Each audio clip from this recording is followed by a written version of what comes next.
Hi, my name's Paul Chambers. I'm a member of the Social Policy Department at the University of Glamorgan. My specialisation is Sociology of Religion. I've been studying religion in Wales and in Europe for roughly about 12 years now. Um, Sociologists are very interested in the meanings behind what we do and why we do things. And I'm going to just talk a little bit sociologically about some of the meanings we give to Christmas. The meaning of Christmas in a very secular, materialistic, consumer society. The meaning of Christmas in a pluralistic, a multicultural society. And particularly, I suppose, the meaning of Christmas in a very attenuated society characterized by flux, uncertainty, erosion of traditional notions of community, family, and relationships. Well, what can we say about Christmas and the consumer society? Well, we live in what seems to be a highly materialistic culture, where religion appears to have retreated right to the margins of society and culture, while consumption now takes the central stage. A media staple at this time of year certainly is Manic Monday, the day when Amazon get most of their online orders for Christmas shopping. Online Christmas shopping reaches its highest point, and it's usually accompanied by the media by a discussion of high street versus internet shopping. Now clearly Christmas is a major, in fact the major driver of the retail economy. And that seems a world away from the less materialistic, the more spiritual understanding of Christmas and its meaning. In actuality, Christmas, as we like to understand it, is a relatively recent phenomena.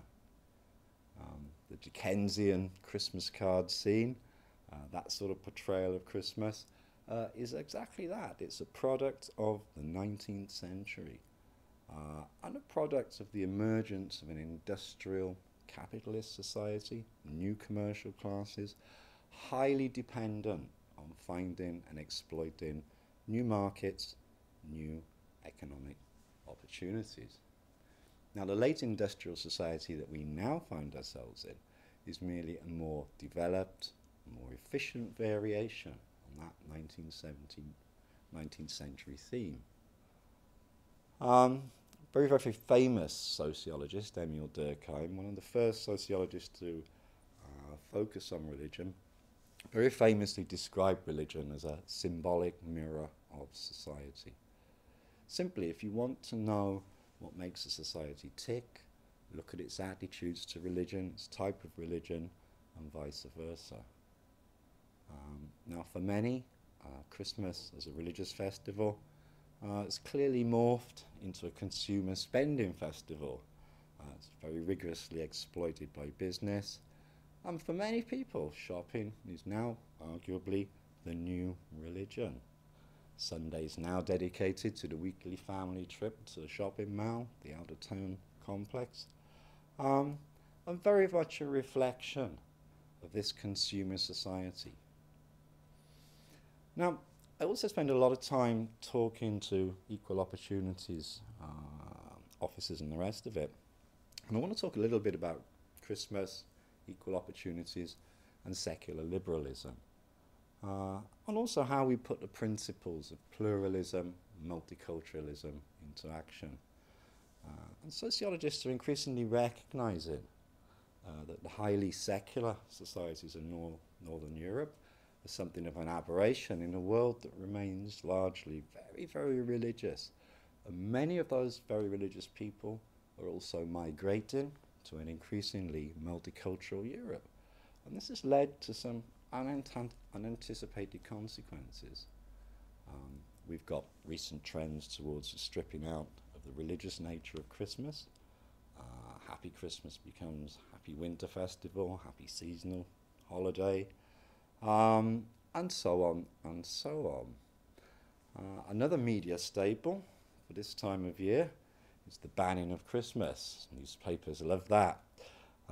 Here we have usually left-leaning local authorities banning such things as Christmas parties for their employees, or watering down content and nativity plays on the basis that they might offend other religious minorities. It's like these are essentially well-meaning, but they also highlight the fact that liberal, secular societies have very little understanding or insight into faith communities, what they think, what they do. I think it's understandable in the light of what Professor David Martin said, that the majority of the British population are now religiously unmusical. And I like that turn of phrase. Yeah? Only about 10% of English and Welsh people regularly attend a place of worship. And for most of us, religion is a little bit of a mystery. Yeah?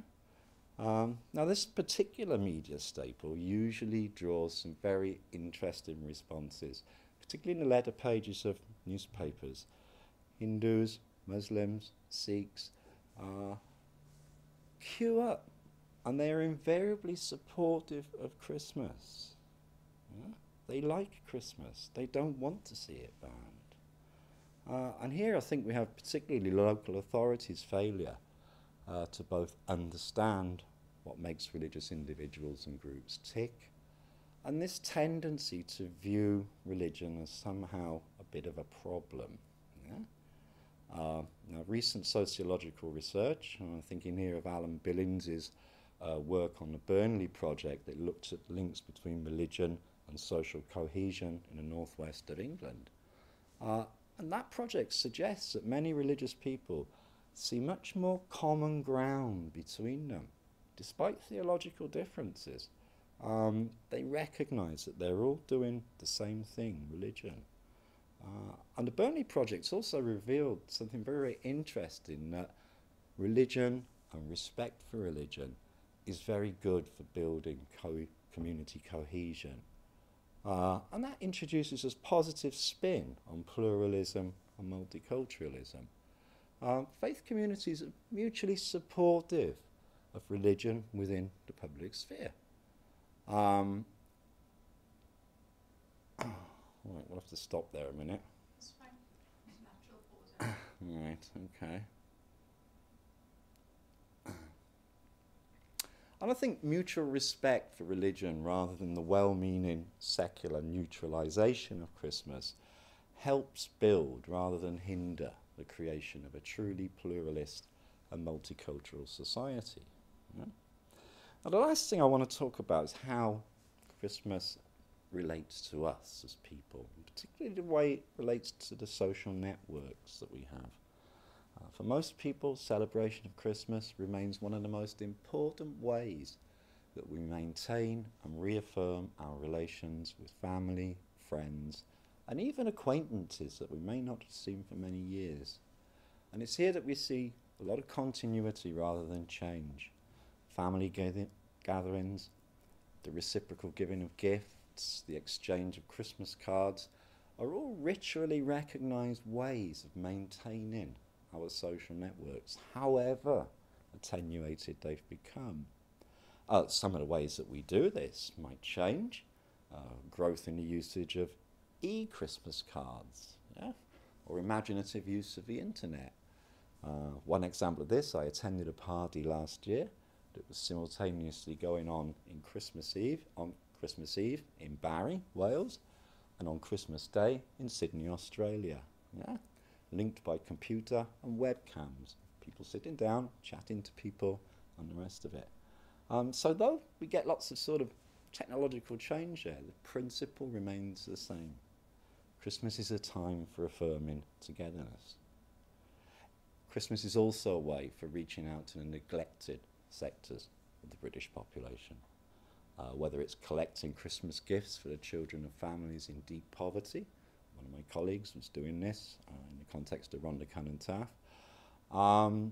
People offering hospitality to vulnerable and lonely people, inviting them for Christmas meals.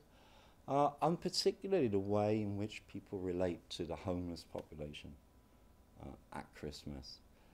Christmas is a particularly difficult time for the homeless.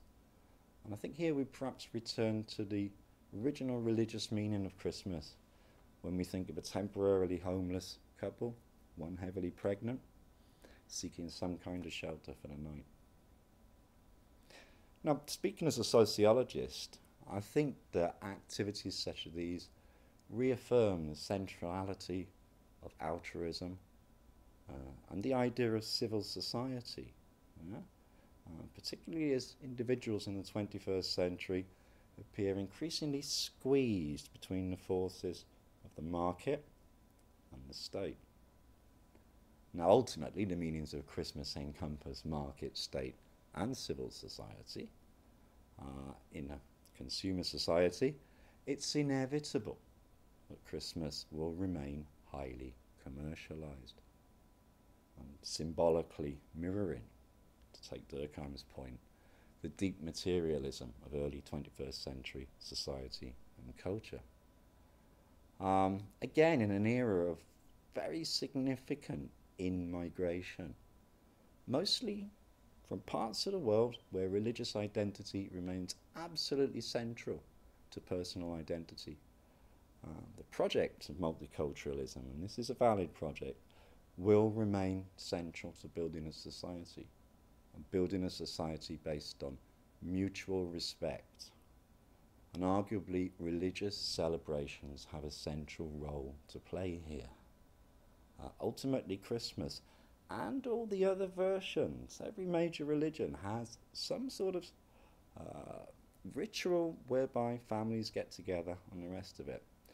And I think ultimately Christmas will continue to remind us of others, whether they're near or whether they're far, others to whom we are linked.